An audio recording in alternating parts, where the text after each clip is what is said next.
So last time, during our interaction at the end of the talk, some of you suggested that it would be good if I deal with the topic of the attributes of a man of steady wisdom. It is in the Gita you find, those of you who are familiar with the text, you find Sthita Prajna Lakshanani, means the characteristics of a man of steady wisdom who has reached a steadiness of wisdom, who is established in steady wisdom through the practice of meditation. So that's the topic we are going to deal with today. This comes in the second chapter of Gita.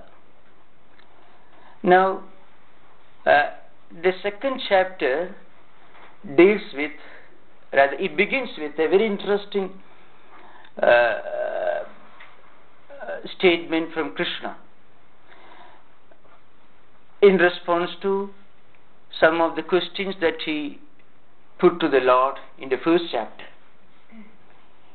Arjuna said at the beginning, in this first chapter, well, I cannot work, I am terribly confused, perplexed, I am in a great dilemma, I am facing a great crisis in my life, please help me. Then he pleads to the Lord to teach him how to go about his duties and responsibilities in this world.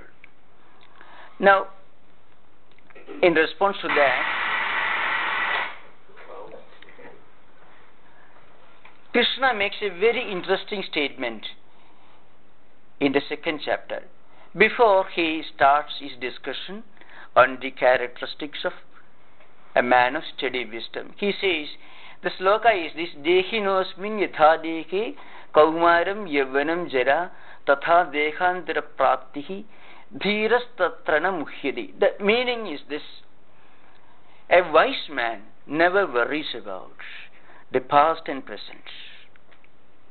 A wise man who is established in steady wisdom through the practice of meditation has got a very calm and tranquil outlook towards the world, towards himself, and towards life as a whole. In fact, one interesting and one important characteristic of a wise man is that he won't be agitated when he has to face a crisis, and he won't be overjoyed when something very pleasant happens to him. If a man is overjoyed if something pleasant happens to him, and if he is too much worried if something unpleasant happens to him, you should know that he is somewhat immature. He has no steadiness of wisdom. So here Krishna says, and in fact he is projecting a great philosophical truth here. He says, this body comes and goes. In Vedantic tradition, the human personality is conceived as a soul or self or consciousness which resides in a body. It is not a psychophysical mechanism. The psychophysical mechanism is only a vehicle, an instrument through which this divine consciousness expresses itself. Just as this mechanism is necessary for electricity to manifest as light energy. If some other mechanism is there, then electricity will manifest in some other form. So this body and mind, intellect, senses, they all constitute one mechanism, just a vehicle or a medium through which that consciousness, which is technically called in Vedantic tradition as Atman, A-T-M-A-N, or Brahman as such. This Atman or consciousness is eternal.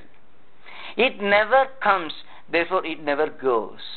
because it has never come, because it was always there, so it cannot come. And because it has not come, it cannot go. It is not created, so it cannot be destroyed. So it doesn't undergo through the process of existence, growth, evolution, and decay. Because it is unborn, it is deathless. But what about this body? This body comes and goes. So he says, in this body, which goes through the process, this is called Shat Vikara in Sanskrit. It means 6 changes, 6 levels of 6 stages of evolution. It comes into existence sometime in the past, which we call birth. This body is born, it is created, just as this timepiece is created, or this glass is created. So also this body is created. And if something is created, then it should exist for some time. Of course, unlike these things, human body grows, and it evolves, and it decays, and it gets destroyed. So Krishna here says, Kaumaram Yavvanam Jara, means boyhood, youth, and old age. But we can include birth, and also babyhood, childhood, youth, middle age, old age, all you can include. So all these different stages take place at the bodily level. But when you consider yourself to be Atman, the immortal consciousness, then you are beyond all this. Now he says, Dhiraha means somebody who has got steady wisdom. An enlightened man who has realized that it is not just this body or mind which is not eternal, but is the Atman or consciousness or self, which is unborn and therefore deathless, and it is beyond all changes. So those who think that they are the bodies, they will face death. And those who think they are just Atman or consciousness, which it is embodied in this psychophysical mechanism, they remain steady in wisdom. In fact, in one of the old devotion scriptures, which deals with Sri Krishna's life and his activities, there is a very interesting verse. That verse gives a glimpse into the personality of the teacher of Bhagavad Gita, Krishna himself. It says that Krishna never wept, never cried, never doubted, never paused, never worried, and was never jubilant, overjoyed, because he could see into the past, the present, and future of everything. Normal human beings generally look at the present and also look at the future. It's just like seeing the iceberg, or what is visible of the iceberg above the sea level. But enlightened persons like Buddha and others, they can see not only the iceberg, not only that portion of the iceberg which is visible above the water level, they can also see the iceberg which is below the water level. So they can look at the entire human personality and also existence at all the 3 dimensions, the past, present, and future, because Atman is timeless. It is eternity. It doesn't exist in time. It is beyond time. Now Sri Krishna says that a man of steady wisdom who understands that the line of demarcation between the present and the past is like a line that you draw on water surface, which is just an imaginary line. And therefore, when they look at things, they look at its wholeness, completeness, and they never worry, they are never overjoyed, and they are never grief-stricken, they never doubt. In fact, that is the sign of a man of steady wisdom. Now, after that, Lord Krishna gives a long exposition of that supreme consciousness, the Atman. He says this Atman is never born, and it never dies. And after a long discourse, Arjuna puts a question to Krishna. Now you have given a long discourse on the philosophical aspects of this consciousness. Now tell me about the personality of a man who has reached this level of spiritual enlightenment. In Sanskrit, in the text is called Sthita Prajna, means somebody, the mean enlightened man whose wisdom, whose mind is established in perfect equanimity, steadiness, and in wisdom. That is Arjuna's question. In answer to Arjuna's question, Lord Krishna begins a long exposition of the characteristics of a man of steady wisdom. The question is put in the 54th verse. Sthita prajnasya ka bhasha samadhisthasya keshava sthitadhi kim prabhashida kim asida vrajeda kim. This is the Sanskrit verse. The meaning is this. Please tell me, how does a man of steady wisdom interact with the world? And what is his outlook on life? How does he look upon the world?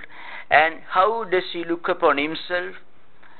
And how do we understand that he has reached that status of man of steady wisdom? He is fully established in the steadiness of wisdom. And in answer to this question, Lord Krishna gives a list of the attributes of how a man of steady wisdom is never worried. He looks at the world as eternal present. That can be one way. Because so far as he is concerned, the differentiation between the past and present and between the present and future is non-existent. There is no differentiation. Because he identifies himself with the eternal consciousness. And that consciousness is beyond the three dimensions of time. Therefore, such a man looks at the entire world as non-different from himself. And as he goes deeper and deeper through meditation and introspection, he realizes the presence of the immanent supreme consciousness within. And in direct proportion to this inward journey, this introspective process, he becomes a more and more universal, broad-minded personality. His outlook towards the outside world, towards the rest of creation becomes broader and more universal as he moves deeper and deeper towards his own inner reality. This is just a synopsis. I shall just take a few verses and then I shall try to explain.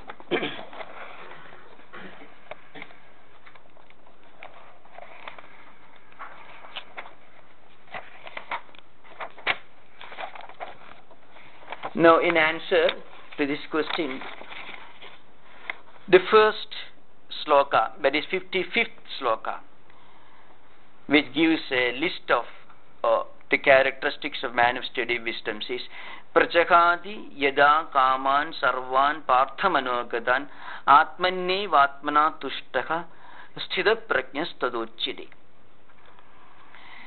Now, he says, one important characteristic of this man of steady wisdom is he completely gives up all selfish desires.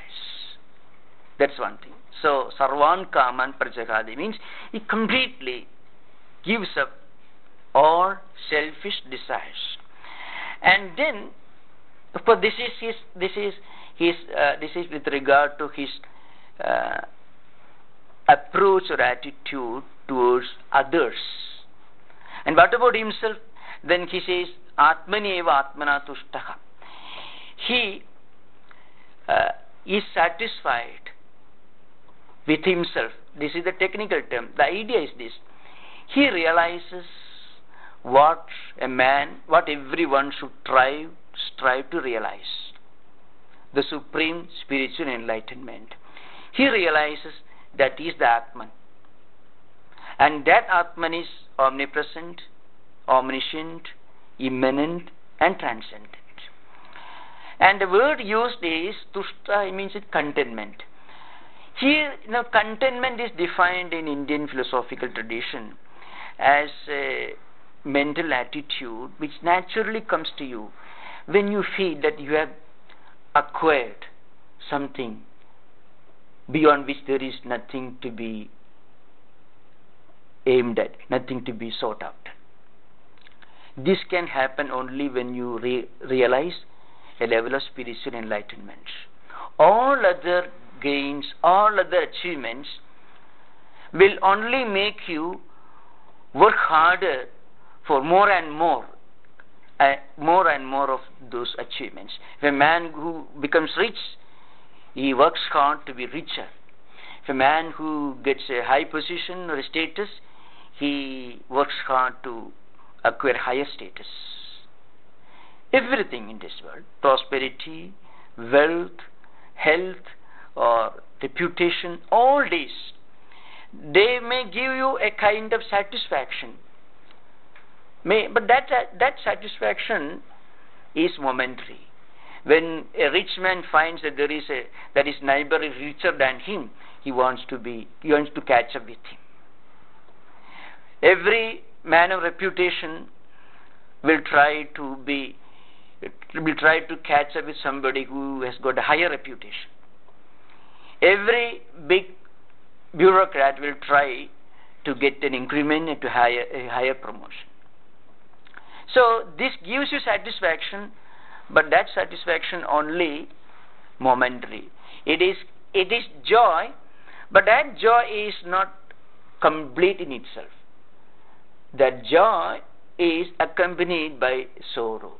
Well, you have got a reputation, you have got a big position, but when you somebody who has got a higher position, that joy of having acquired that status becomes sorrow, means grief, because it becomes dissatisfaction. So every feeling of satisfaction is accompanied by a feeling of dissatisfaction. Before you got that satisfaction, you were in grief. When you get it, you feel, well, I've gained something. But again, when you find that there is still more to go, still more to be acquired, that can be achieved, then you become dissatisfied. So that's why in another verse, Lord Krishna speaks of real satisfaction, which he calls santosha, means contentment. Contentment is a mental attitude which comes to a man who feels that he has really achieved something beyond which there is nothing to be achieved. It is not just one side of the coin. Every satisfaction, every feeling of joy is one side of the coin. The other coin is grief. Every experience of satisfaction is one side of the coin. The other side of the coin is dissatisfaction. After some time you get dissatisfied. But there comes a stage when you get something, an inner spiritual enlightenment, when you feel, well, I have got something. There is nothing beyond which I can strive for. That character, in fact, that attitude is a very important sign of a man of steady wisdom. It is called Atmaneva Atmana Tushtaha. He realizes that he is that Atman, and when he realizes that identity with the Supreme Consciousness, which is Atman, he feels, well, there is nothing more to go, nothing more to be gained. It is completely free from all kinds of grief, dissatisfaction, etc. In this context, in the 6th chapter, Lord Krishna says how a man of meditation reaches that stage. Sukham atyantikam yedvat buddhigrahim atindriyam. He says atyantikam sukha means supreme satisfaction, which is contentment, which is spoken of here, which is referred to here. It is beyond the comprehension or perception of intellect, senses, or body. That contentment, that supreme contentment, cannot be achieved by any amount of effort at the sensory level or at the bodily level. So it is, Krishna calls it atyantikam sukha, means supreme. Sukha is Sanskrit word for joy, happiness. But then when atyantikam is an adjective, when he said, it means supreme joy. And that's a supreme joy which naturally comes to a sage or a saint. Because that joy is not the result of any achievement at a sensory or body level. There is a famous story which comes in Eusebius' writings. Eusebius was a Greek traveler who followed Alexander the Great during his invasion. When Alexander invaded the western borders of India, today's Afghanistan mostly, and some parts. Alexander conquered Persia and moved further east. And then it is said, Eusebius writes in his travelogues, that he met a sage. Alexander happened to meet a sage. Alexander sent some of his soldiers to invite the sage to his camp. And the sage said, well, I am perfectly happy here, I have nothing to gain. And he was lying on floor under burning sun. But there was a great supreme joy and happiness about him. There was no wealth, no house, nothing. So Alexander had heard of this great sage. So it is said that he wanted to meet him. And then the sage didn't go. Then Alexander himself went to him. And this comes in Eusebius' dialogues. So now what kind of joy, what kind of contentment was it that gave him the courage to tell Alexander, if you want to meet me, you come here. It is the supreme contentment, Because when Alexander said, Eusebius goes further, what gave you so much of courage? Because I am the emperor. Alexander had come all the way from Macedonia, and then after conquering Persia, Bactria, had come right up to India's western borders. And then, of course, he went back. And then he said, well, you kill me, that's the greatest joke I ever heard, because I am this body, and this body will go away, if not today, tomorrow. You can never kill me, because I am something other than this body, which you are talking about. And it is said that Alexander honored that great sage. Now, this is a very well celebrated event recorded in Eusebius' travelogues, which describes Alexander in adventures in the East. So, Lord Krishna says this supreme contentment is one important sign of a man of steady wisdom, and this is achieved through a kind of meditative process.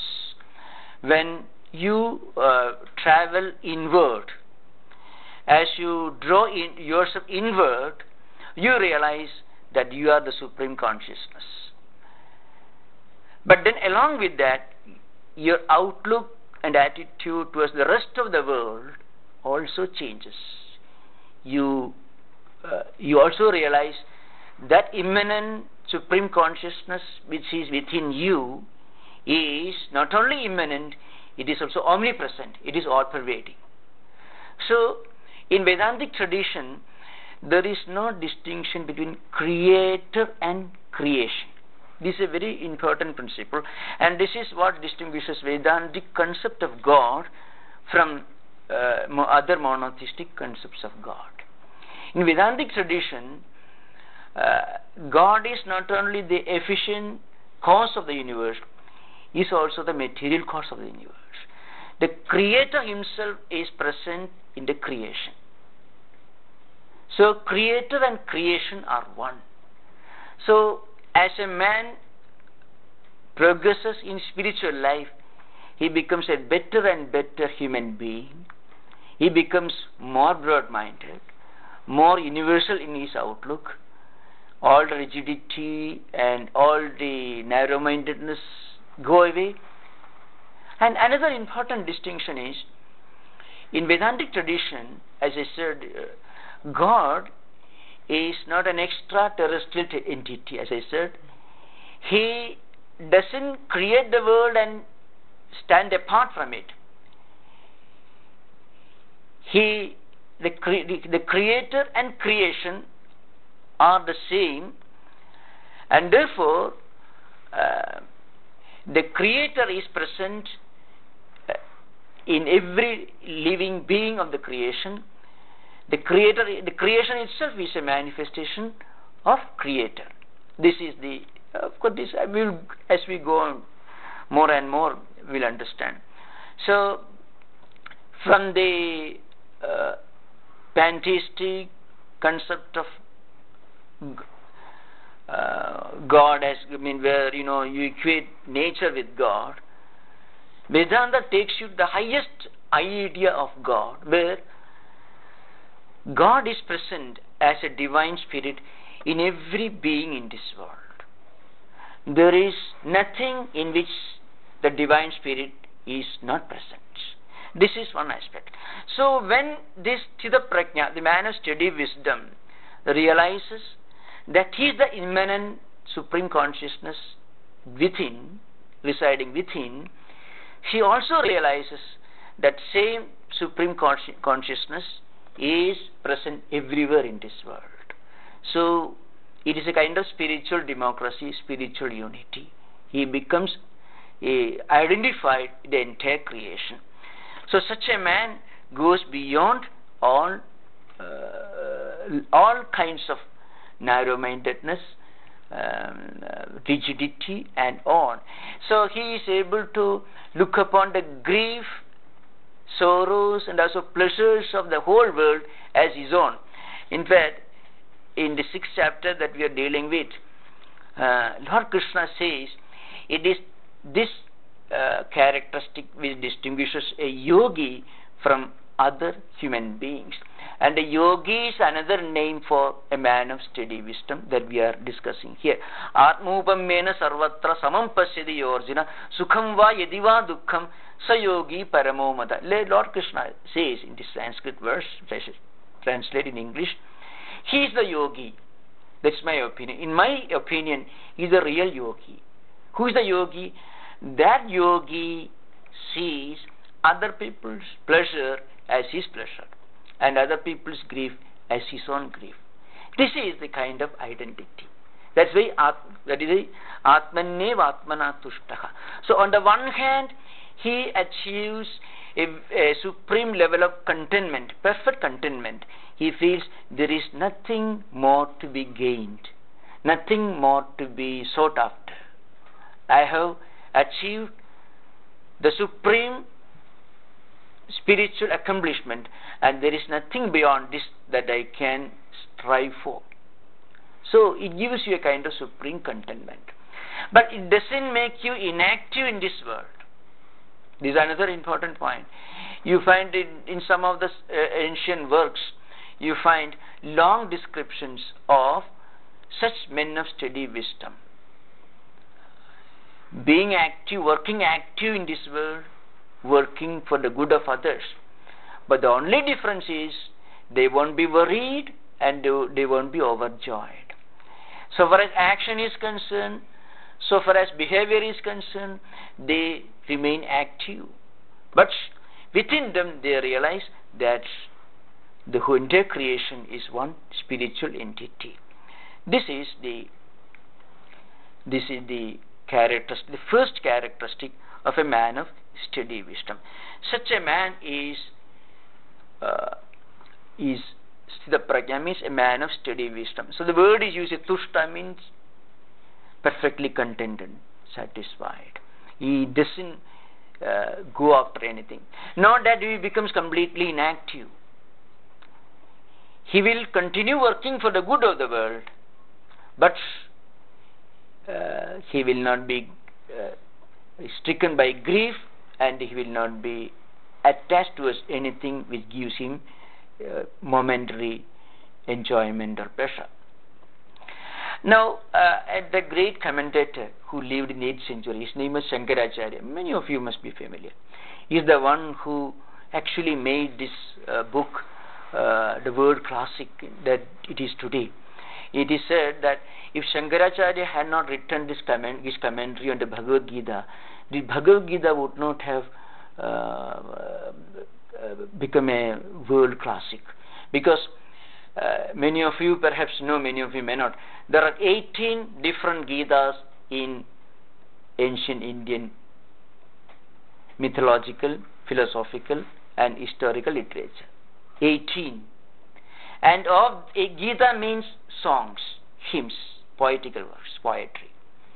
And this work became such a masterpiece, such a world classic, because of the masterly touch of the great commentator who lived in the 8th century, in Shankaracharya. He makes a very interesting remark, and that is very important. He says, the Lord Krishna is giving here a list of the characteristics of a man of steady wisdom who have reached this spiritual consciousness, this identity with spiritual consciousness through meditation.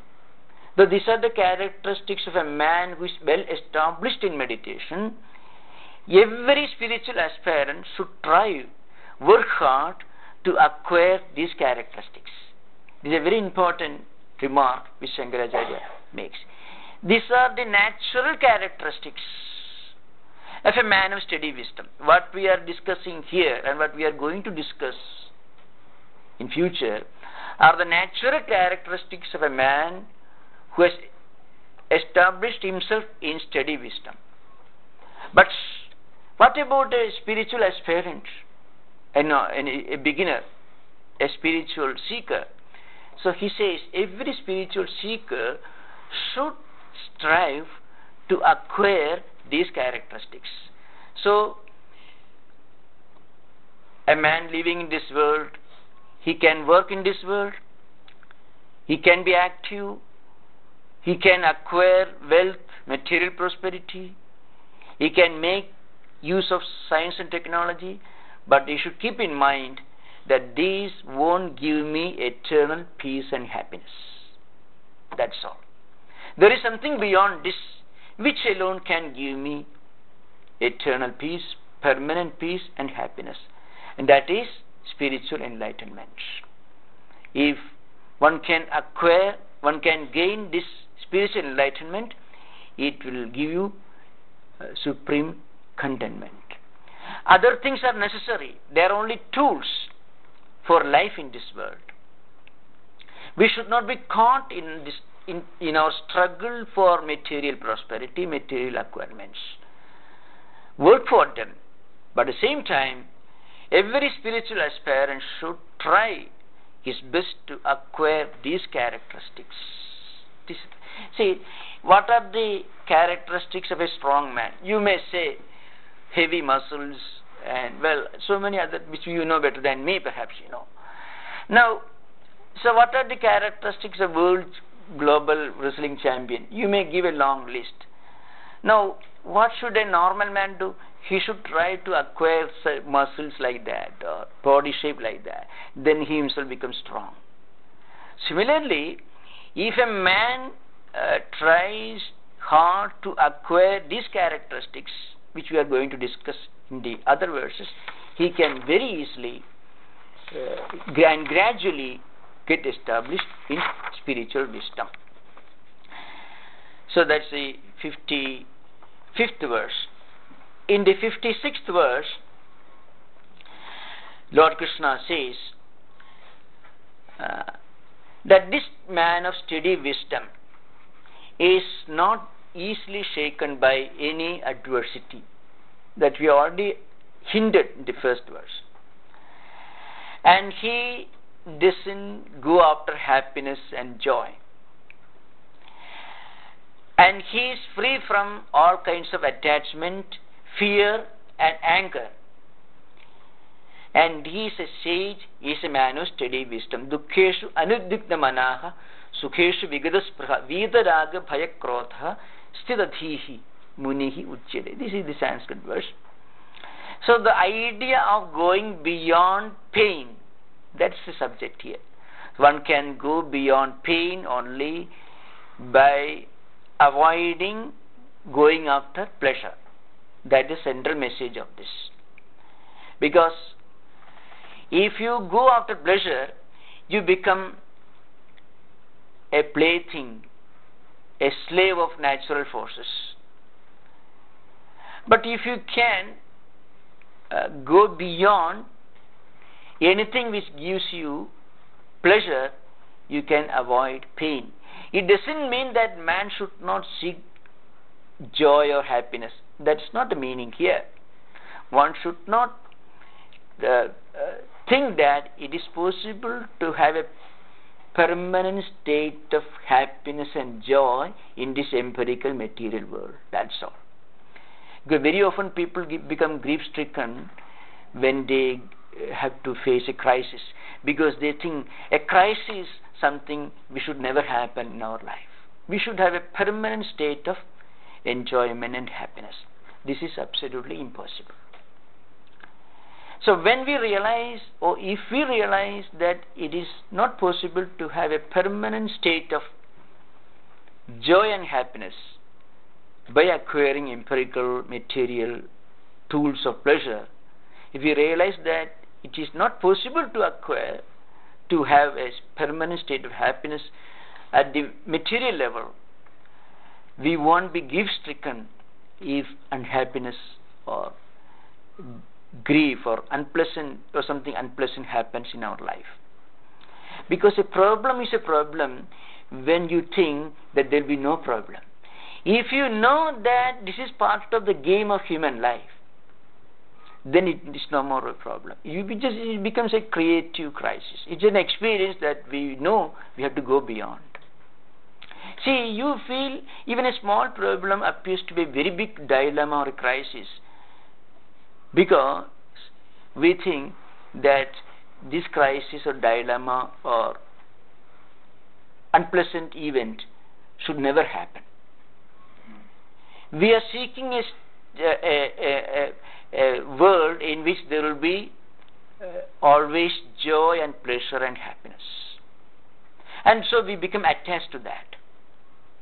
And then we expect always to have a very pleasant life. Life should be a bed of roses. So if something else that we don't want, if something happens, but we become grief-stricken, it appears to be a very big dilemma and problem. But if at the philosophical level we realize that life is a coin which has got both sides, two sides, one side is pain, the other side is pleasure. You can't have a coin with only one side. If we understand this, we will be non-attached. We will not be attached too much. We will be obsessed with. We will not be obsessed with pleasure. So that dukkeshu anuddigna manaha. So that means your mind will not be shaken by any adverse or unfortunate event in life. In fact, a sthita prajna, a man of steady wisdom, realizes that life can never be always a matter of happiness and joy. You can never have perpetual happiness at the empirical, the phenomenal level. It is impossible. Once you realize this and live in this world, then an adversity cannot shock you. You may have to face an adversity. You may have to face problems. But once you understand that problems are an inevitable part of this game of human life, problems will not be a very big, unsurmountable dilemma or crisis. We will be mentally ready for it. So this gives you a kind of equanimity of mind, a kind of serenity, and a psychological efficiency to face problems in life. So this man of steady wisdom is not at all shaken by any adverse events in his life. And again, but this is possible only if he is completely free from any hankering for happiness. If a man is looking for happiness always in life, then naturally he will have to face unhappiness, he will be shaken by adversities. So only by being non-attached or through dispassion towards pleasure and happiness, one can go beyond pain and grief. That is the idea. In fact, this wisdom, this attitude becomes natural for a man of steady wisdom, for somebody who is well established in steady wisdom. But this is something which every spiritual aspirant should try to cultivate by reading good books, by associating with people who will discuss these subjects, and also by trying to keep in mind the supreme truth that empirical comforts, physical comforts may be necessary, but there is something beyond this that we must strive for, and that is spiritual enlightenment. So this is for the seeker. And now Vitaraga Bhaya Krodha, it is very clear, means he should be completely free from attachment. Attachment here, it means obsession, being obsessed with material comforts, sensory pleasures. That's the meaning here.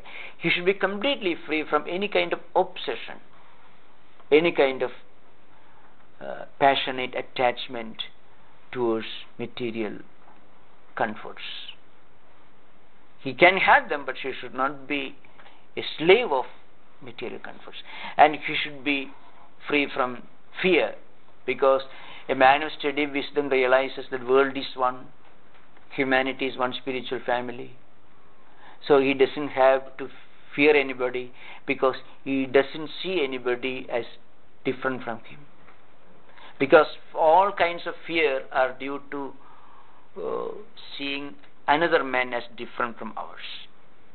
That is a Vedantic dictum.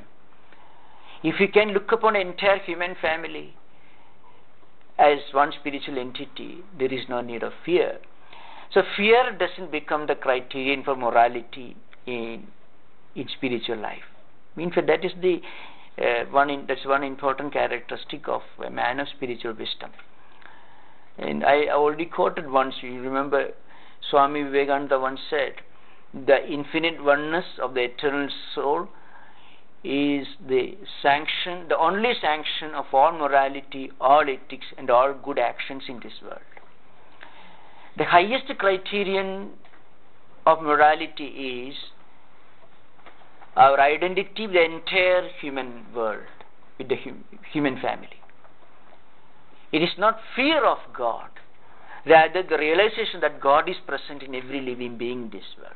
So nobody is alien to us, nobody is different from us, nobody is our enemy, nobody is a foreigner, or nobody is a stranger. Everyone belongs to one single spiritual family. So this attitude becomes natural, a natural characteristic of a man of steady wisdom. This is possible only through meditation, because in meditative practice we first try to think over the transitoriness of external world, external things, and then we try to meditate on the supreme consciousness, which is the immanent indweller in all living being. And then we realize that this immanent reality is also the omnipresent supreme consciousness, all pervading everywhere. So that gives a feeling of perfect identity with the entire human family. So this becomes a natural characteristic of a man of steady wisdom. So we have to give proper discipline and education to human emotions and human feelings. One should try to understand that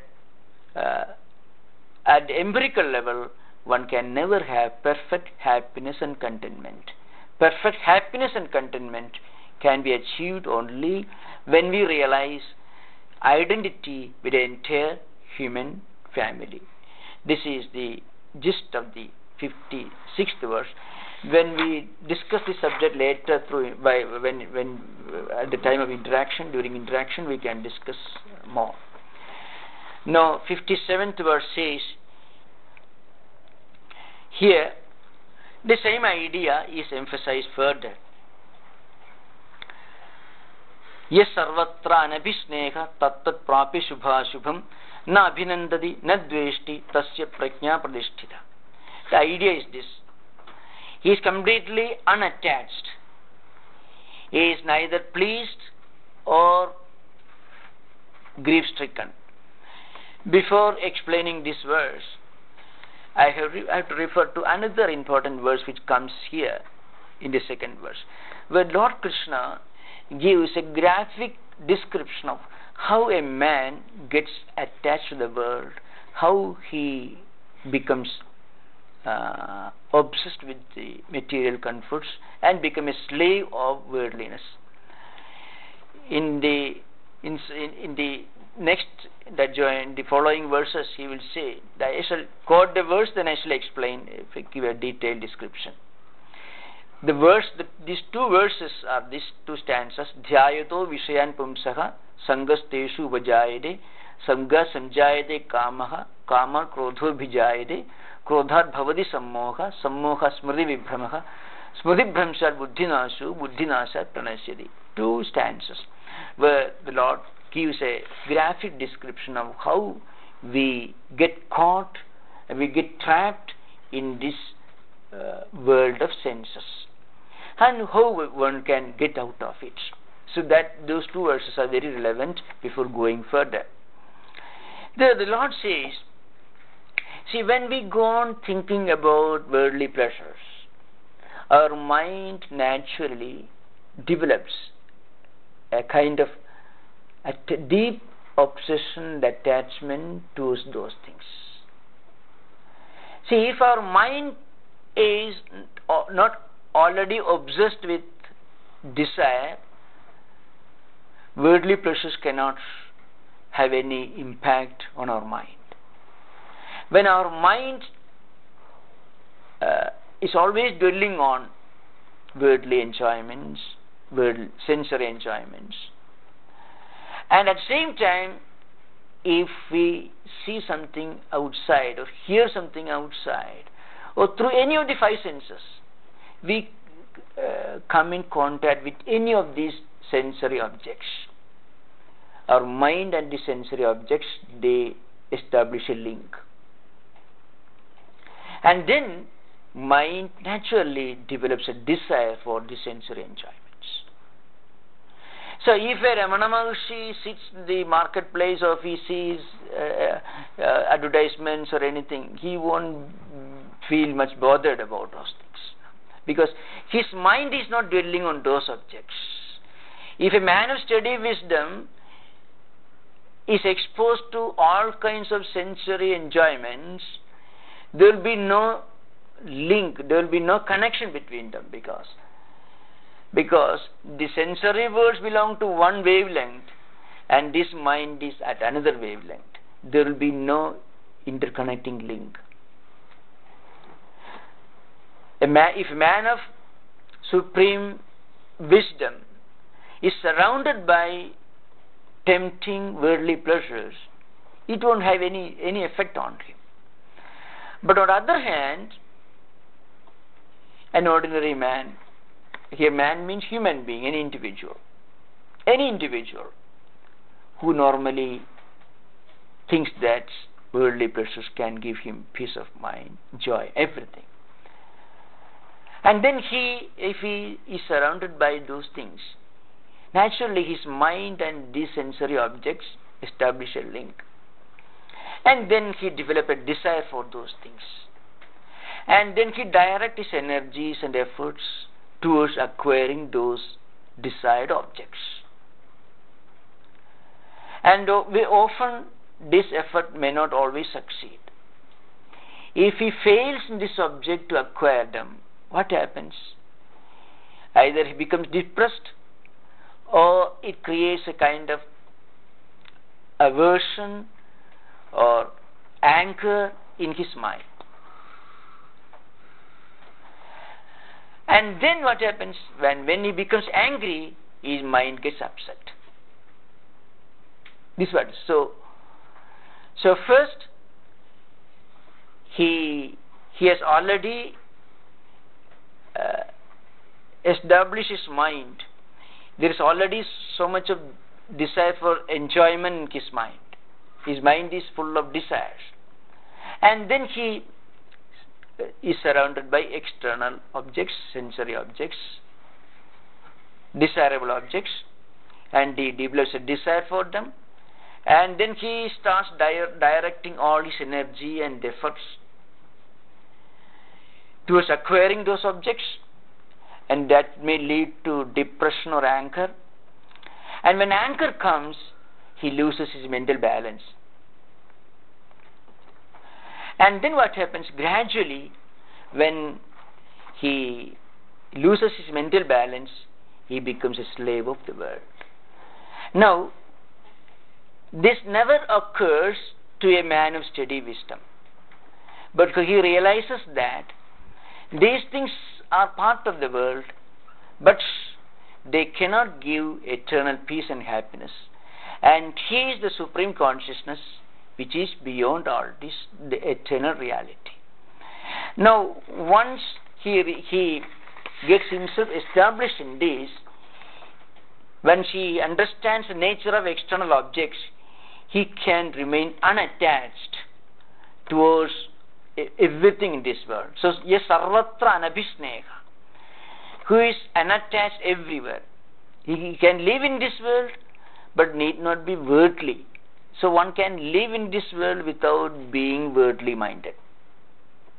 Remain in this world, but need not be worldly.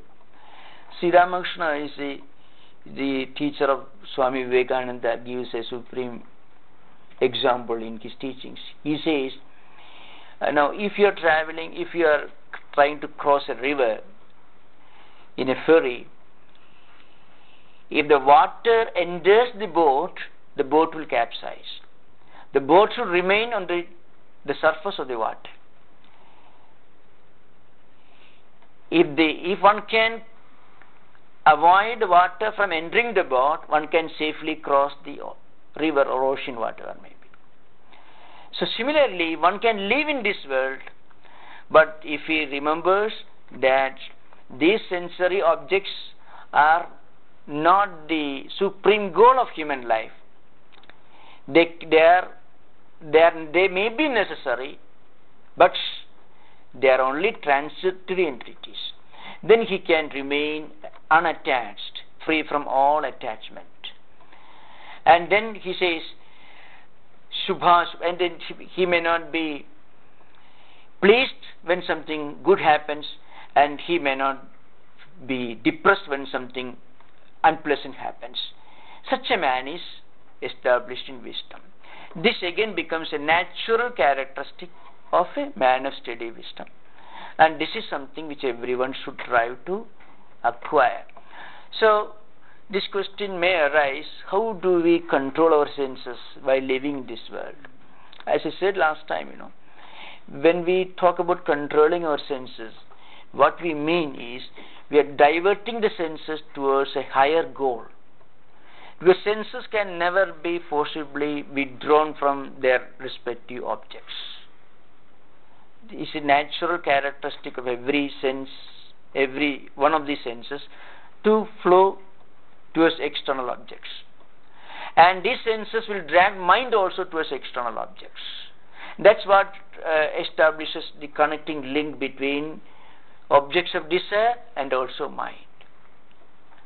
Mind is drawn towards sensory objects by ears, by eyes, by touch, by taste, by all the senses. Simultaneously, every minute, every moment, mind is being dragged towards external objects. So, what one should do, one should try to divert these senses towards creative, desirable objects. So, instead of reading undesirable things, one can read good things. Because reading feeds the mind with creative ideas, good ideas.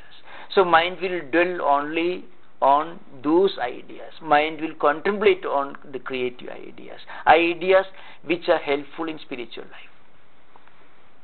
Otherwise, conflicts will come. If we want to lead spiritual life, and if we don't consciously try to feed our mind with spiritually nourishing ideas, then there will be a lot of conflicts. What happens is, mind is trying to acquire spiritual wisdom, but senses are bringing bad food to the mind. So mind becomes unhealthy. So conflict starts. So, by diverting the senses towards objects which are helpful in spiritual life, we will be able to feed our mind with healthy food, spiritually healthy food, spiritually nourishing food. Then conflicts will cease. That's why he says, such a man can look at external world, look at different types of experiences with a sense of equanimity. This is stated in another context also in the second chapter. Yogastha kuru karmani sangam tiktva dhananjaya siddhya siddhyo samo bhutva samattam yoga uchyate. Yoga is defined in this verse in a very graphic style. So, a perfect equanimity of mind towards gain and loss is the psychological description of yoga that is mentioned here. What is the psychological description of yoga? Yoga, he means meditative process for acquiring steadiness in wisdom. That is what is meant by the word yoga here. So, a real yogi, a man of steady wisdom, will have an equanimity of mind. So, siddhi means gaining all that we strive for.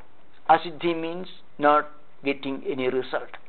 So, whether we get positive result or negative result, one should keep our mind in perfect equilibrium, in a state of equanimity. This is the psychological description of yoga in the Gita. And Lord Krishna says this becomes the natural characteristic of a man of steady wisdom. Now we will have meditation for 25-30 minutes. After that, you can discuss this subject. And I must tell you at this stage, perhaps, for many of you, at least some of you who are not familiar with the text, many of these ideas may be new. But you are free to put any question related to this subject. This is an open session. You can, if there may be many ideas which may not be already clear to you. I may have used some Sanskrit terms which may be quite unfamiliar to many of you.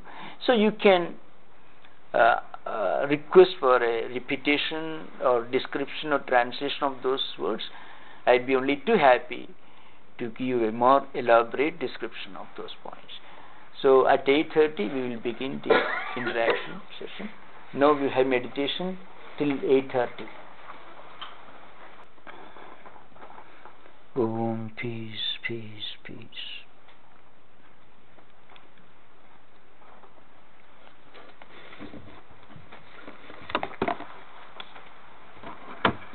If there is any subject for discussion.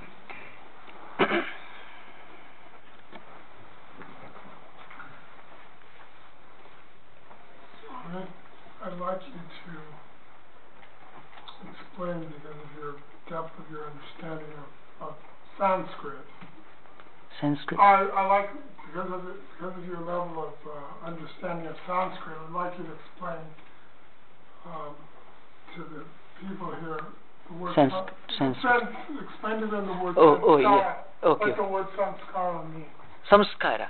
Oh, yes. Now, samskara stands for impressions, residual impressions of our actions, thoughts, and words that we perform in our life. Well, I can just, I shall give an example. Samskara has got different meanings, Samskara can mean culture, it can mean sacrament, and so on.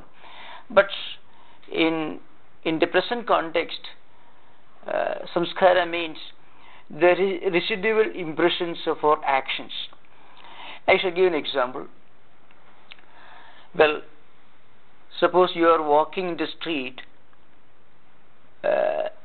you come across different objects. Now, all that you see and identify yourself, see, this is a post which I have seen yesterday.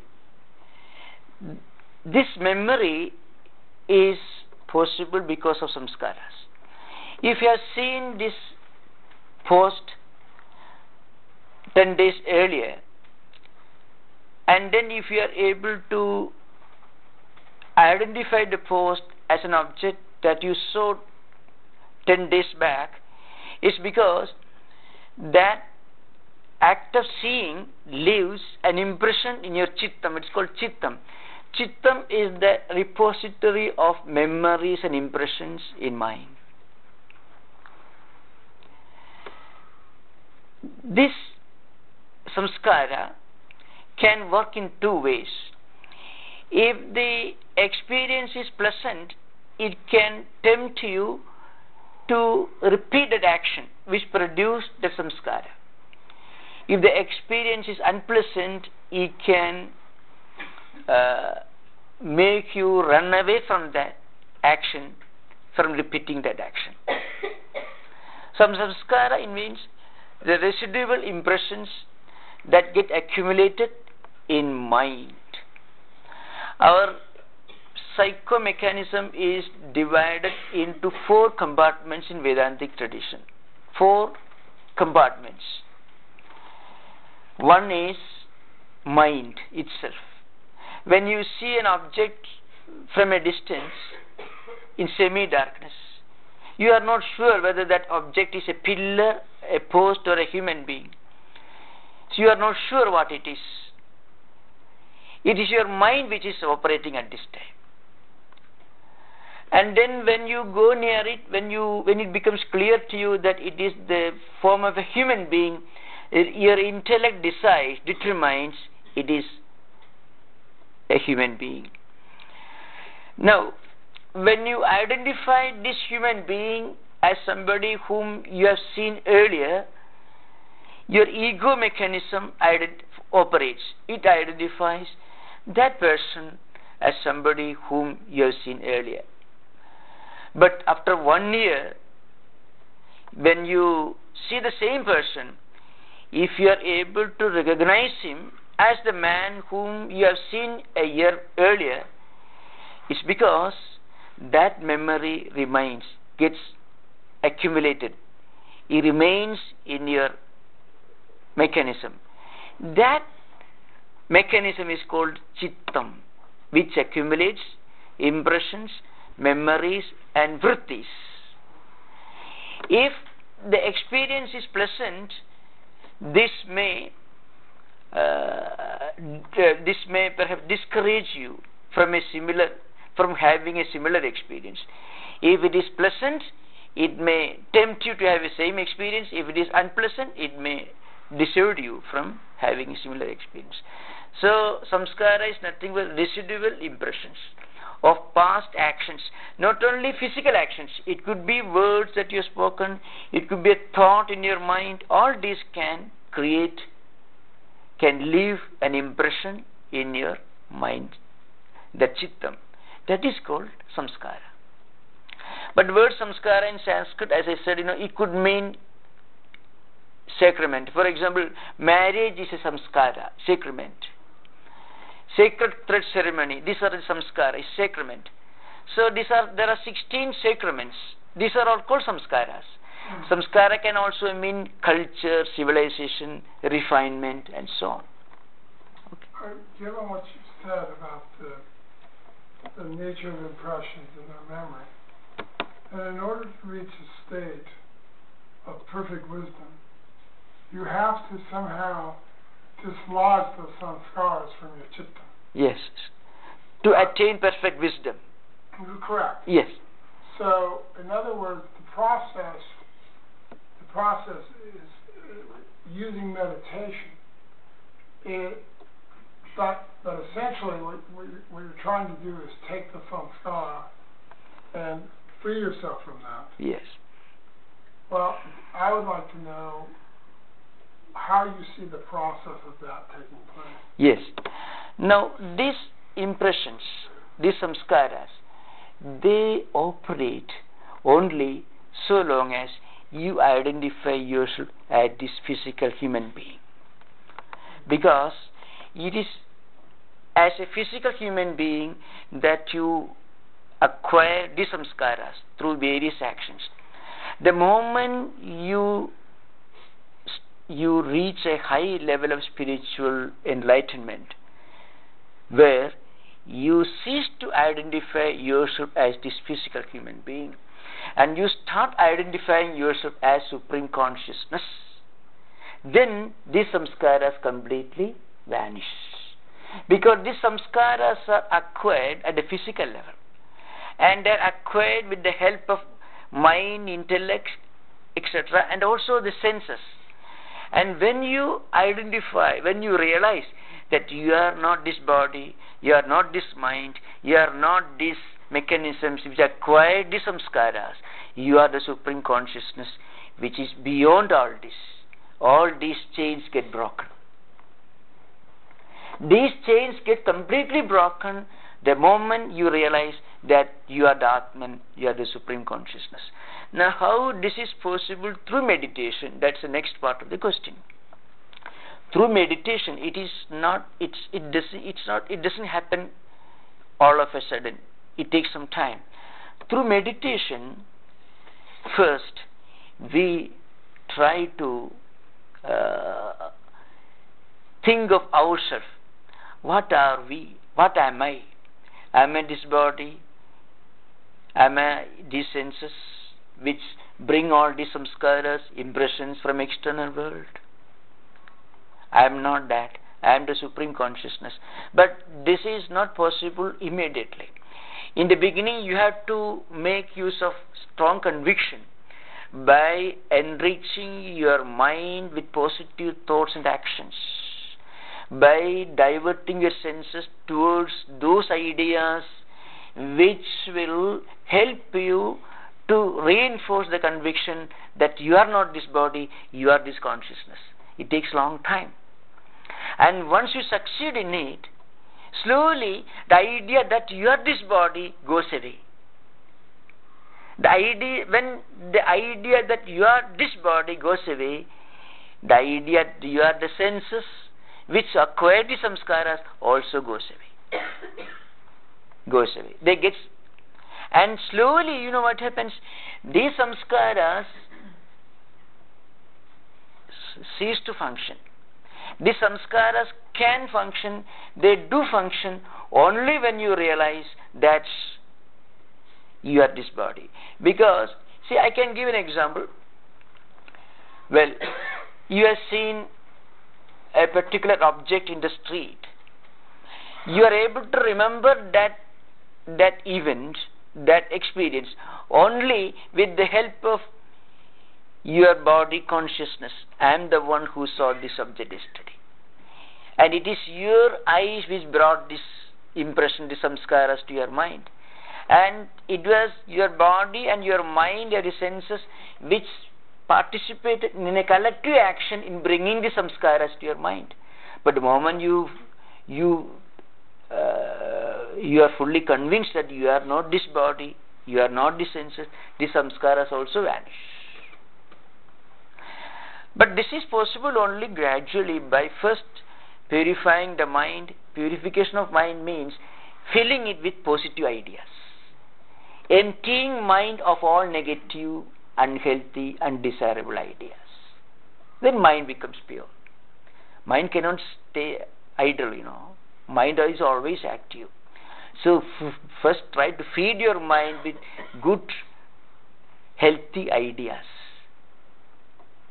That will reduce the conflicts, and when conflicts decrease gradually, you realize that I am not this body, this mind, all this which are involved in all these activities. I am the supreme consciousness. So that is why at that stage you feel that all these chains are broken. All these. So in the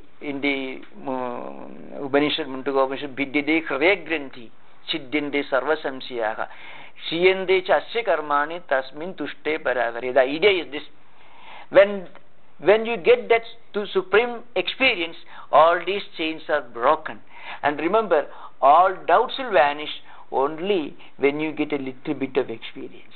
That is the speciality of spiritual life. Doubts will never vanish at the intellectual level, at the logical level, through argumentation. That's why it's Siddhinte Sarva Samsaya. Doubts will vanish. Doubts cease to exist only when we get a little experience, when we start the journey, when you take the first step towards active spiritual practice. So mind becomes more and more calm and quiet, and to that extent doubts will vanish. So Swami, we talked tonight about the man of steady wisdom in sort of a negative sense, in that he does not want the ups and downs of life. So then we went to meditation, and then the question is, what am I meditating on? Where am I going? What is my object? How do I pursue that? Yes. Now, when it comes to practical meditative life, those who have got an instruction from their teacher, respective teachers, they should follow that. But Gita gives some general outlines. Gita says, first we must divert our senses and mind towards positive, spiritually nourishing ideas and objects. And then, when mind is filled with these positive ideas, slowly it becomes calm and quiet. Those who believe in God can meditate on the supreme, on that God ideal at the focus of meditation. Those who do not believe in God can watch their breathe. So that's meditative practices are possible even for agnostics. But for those who believe in a supreme idea of God as the indweller, the Vedantic concept of God is the indweller, we call Antaryami, the immanent reality which is present in all beings, the effulgent Jyoti called the supreme light, which is consciousness, which is immanent reality, present in everything. If one can concentrate on that at the Hridaya Bhagamita heart level, then slowly you find these senses and thoughts gradually get withdrawn from their objects and get focused on this ideal. This is the meditative practice. For those who believe in God, it is very simple. Those who believe in a spiritual ideal, because they can think of, while meditating, they can think of that spiritual ideal. They can try to concentrate on that, and slowly senses and mind get withdrawn. And if they meditate on that supreme deity as seated in one's own heart, as the embodiment of supreme effulgence, supreme consciousness, supreme knowledge and supreme bliss, then it becomes easy. That's the idea behind it. Swamiji, can you give us an example of a man of wisdom? Man of wisdom. Give an example. Well, I can give, of course, there have been many men of wisdom. If you read the life of Shankaracharya, Sri Ramakrishna, or Saint Francis of Assisi, Vivekananda, Avatars, if you consider them avatars, or? Well, not avatars. Or let us look at Mahatma Gandhi. It's a classic example. I think I mentioned once, No, see, Mahatma Gandhi, I mentioned this once, When he passed away, he was shot 3 times. It is said by those who are eyewitnesses that there was no fear, there was no shock, there was nothing in him.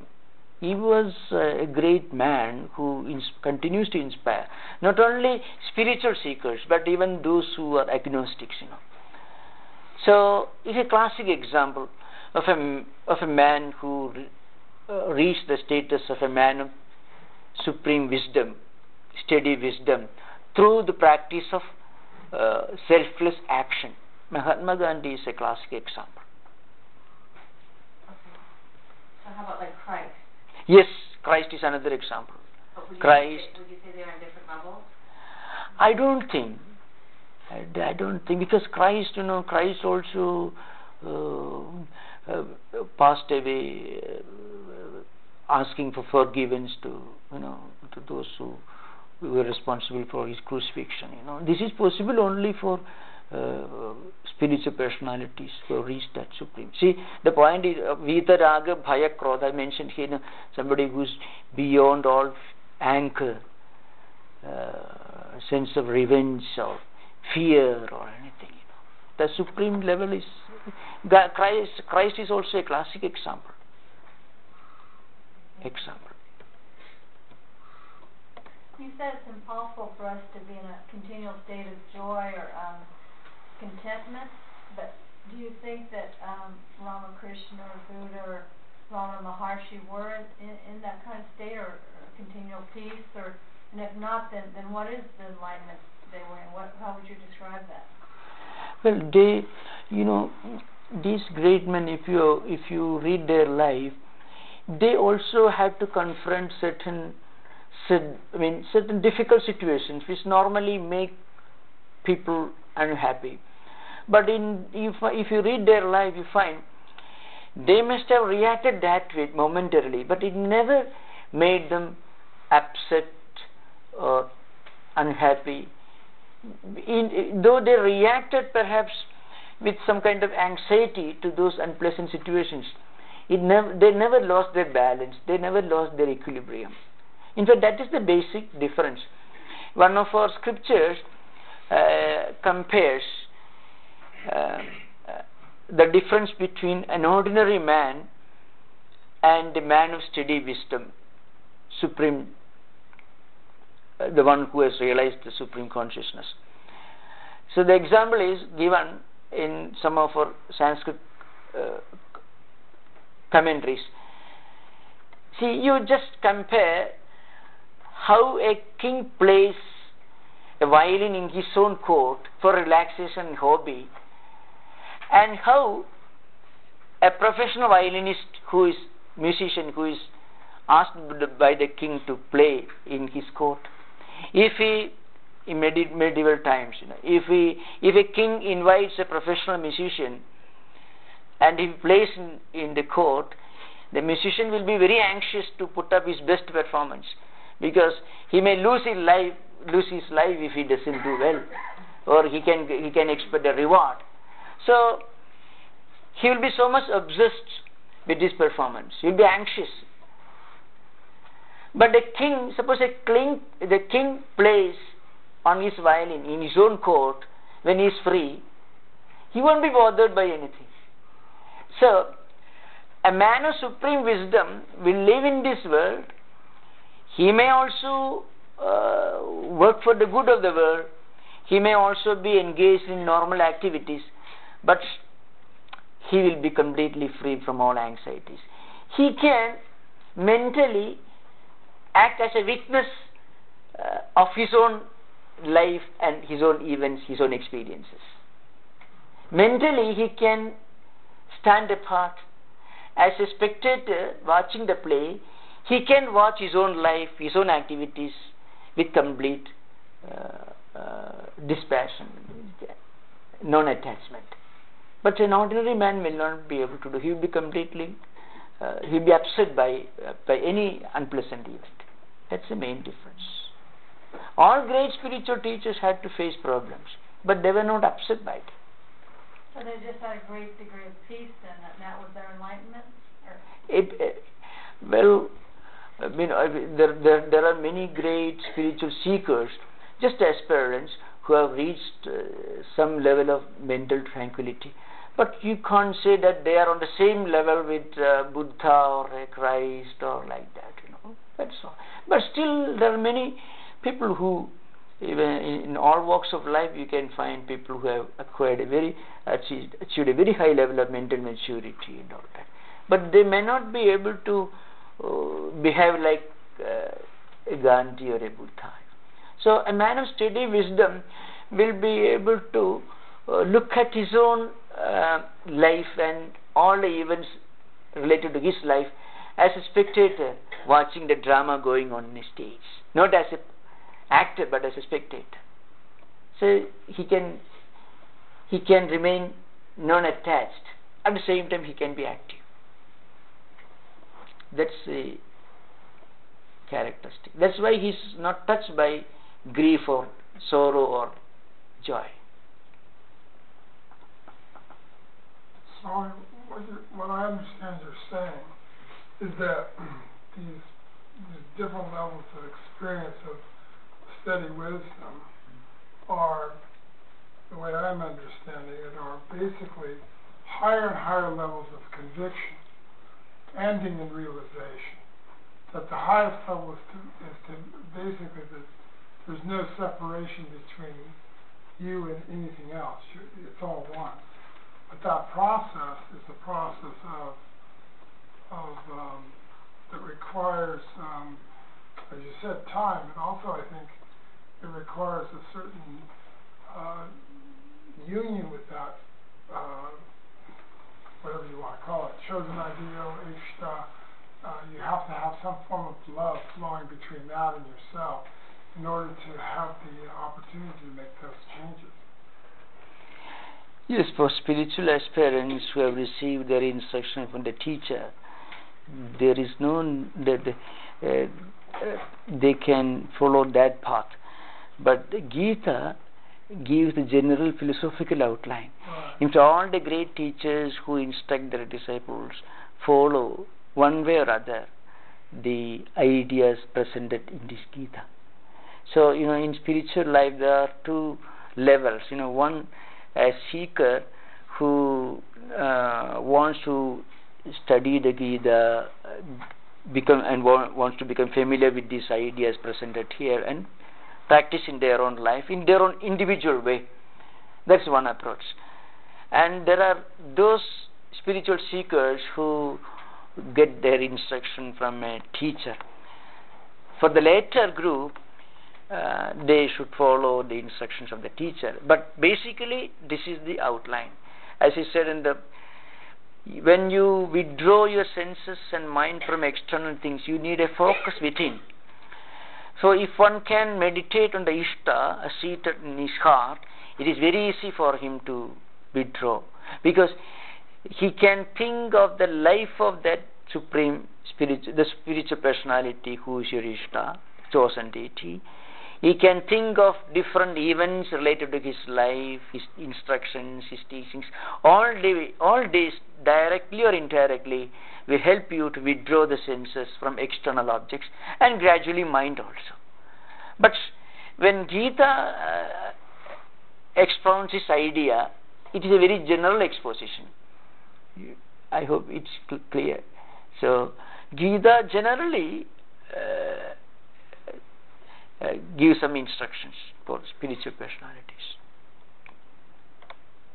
Could you say something more about conflict, klesha, in terms of not only the physical, the contradictions in life, but the psychological. Yes. Also.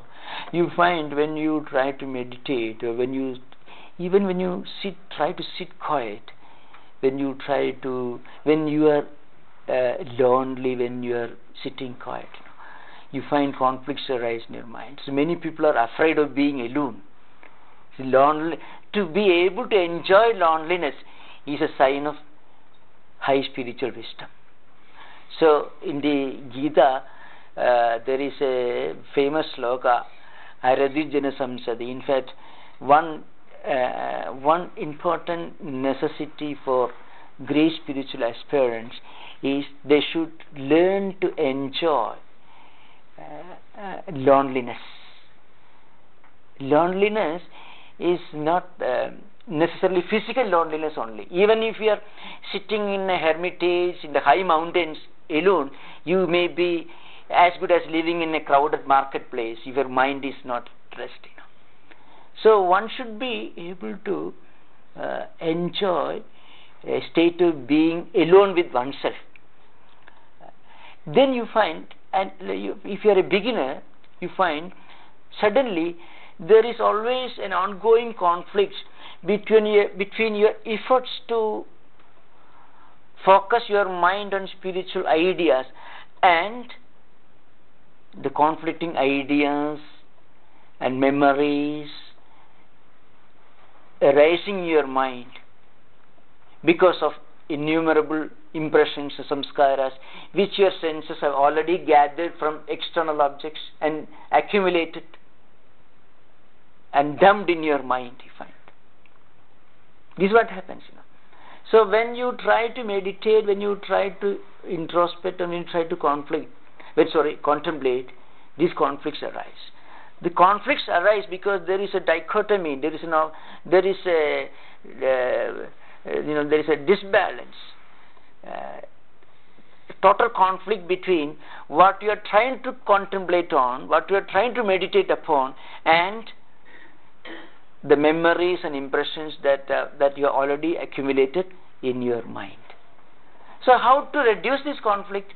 By acquiring positive memories, positive samskaras, positive impressions from external world.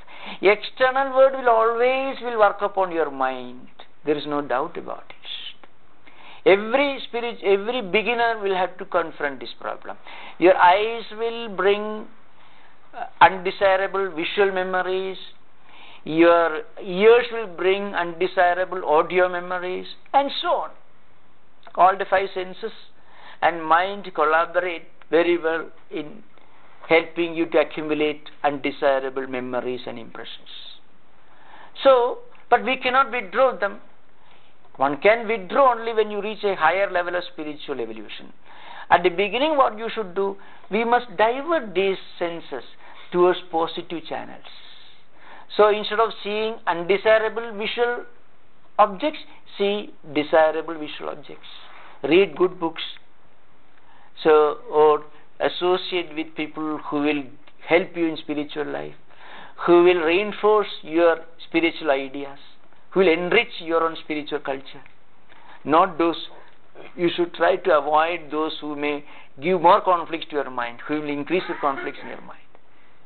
Because if there is dichotomy between your attempt to meditate or the object of your meditation and the already accumulated impressions in your mind, these conflicts will always arise. So to reduce the conflict, you have to bring your senses closer and closer towards spiritually useful and spiritually helpful ideas and impressions. That will reduce the negative impressions. If you bring in more and more positive impressions, that will reduce the strength of negative impressions which you already acquired. And gradually negative impressions become weak and positive impressions become stronger and stronger. And that will gradually help you to meditate more effectively, more easily. The conflicts will reduce. That's one book that all of you can read is Swami Yatiswaranandaji's Meditation and Spiritual Practice. That book is very helpful for those. He gives some practical things. All conflicts are due to the conflict between what we are trying to achieve and what we have unfortunately accumulated in our mind. This dichotomy is the main reason for most of the conflicts.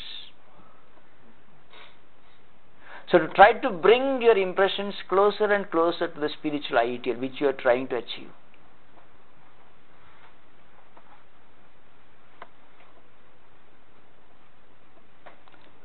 Any? Swami, one thing, you mentioned an edition of the Gita last time, Swami Ranganathananda's Gita. Yes. So I have brought a copy of Swami Ranganathananda's Gita, Yes, in 3 volumes. Yes. And then the other Gita you mentioned from Tapasya, Yes. the simple 1 volume Gita. If somebody is interested in them, I put them up there for people to look at, and I can bring more from the city if somebody is interested in them. Yes. One is a 3-volume set, Swami Ranganathananda. It is a very modern exposition, simple language. The other one is Tapasyanandaji, a single volume work. Both have got the original and also translation. Swami Ranganathanandaji's book is much more elaborate in its presentation and approach. Those who want those books can have a look at. From the same source, do you have access to Eknatheswaran's passage meditation? I think so. Probably it has some of it. Eknatheswaran, yes, it probably has. I think our books are in Sanskrit. I saw several books from him there when I was looking at the Gita. There were books on the Gita from him. I think it might help people who don't know what to focus on, because the idea for passage meditation is that you find brief passages by mystics and you focus on that, memorize that, and it becomes a part of who you are. It adds more of the positive. Yes. Spiritual. In fact, any sublime spiritual teaching from any religion or any great saint can be a point of focus. Any sublime spiritually stimulating teaching, words, sentences can be a focus of meditation. Somehow senses have to be brought away from external objects towards a higher object, so to speak. The object is subjective and internal, of course. Are you going to have a focus next week on a particular chapter or concept? Are you going to have a focus next week on a particular chapter from the Gita or concept like this? Night you had Man of Steady Wisdom and meditation. This we have not completed. Maybe in 2-3 classes we'll complete this. In fact, there are 18 verses. There are 18 stanzas dealing with the attributes of a man of steady wisdom. We have dealt with only 3 of them. Okay. So we'll have plenty of time. Yes. What does Bhagavan mean? Bhagavan. Yeah. Bhagavat. Bhagavad Gita means song. Bhagavat means the Lord. So a song sung by the Lord. That's what it means. By God means Lord. Bhagavan, the word itself means the Supreme God, who is the embodiment of ultimate spiritual wisdom, spiritual renunciation, and all the great spiritual attributes. It's called Bhaga. That's different. So a song sung by the Lord. That's what it means. Is it Advaita Vedanta? No, Gita has been commented upon by the great Advaitic teacher Acharya and great Visishtadvaitic qualified non-dualistic teacher Ramanuja, and also Madhva, and several other commentators. So the most ancient commentary that is available today is Shankaracharya's commentary. It is Shankara's commentary which actually brought Gita into world focus. So Ramanuja and others wrote later commentaries. Madhva came almost 350 years after Shankaracharya's passing away. But he was a dualist. He was a dualist, yes. Ramanuja was a Visishtadvaitic. It is Shankaracharya who expounded Advaita, which teaches that the supreme reality is immanent, transcendent, omnipresent, and in his high, as a man grows in spiritual life at the highest level, he realizes that supreme reality as an impersonal principle, not as a person, but as an impersonal supreme spirit, supreme principle. That is Advaita.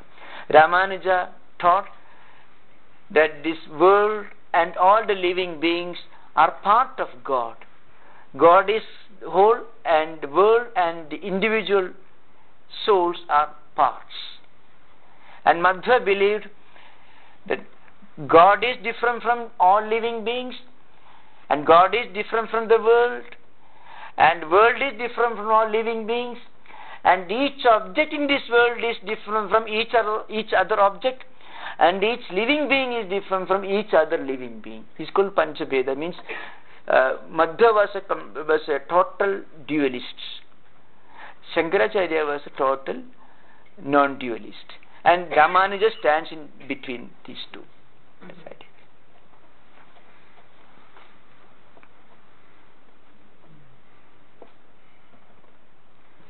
I think we have. Om Shanti Shanti Shanti. Hari Om Tat Sat. Sri Ramakrishna Order.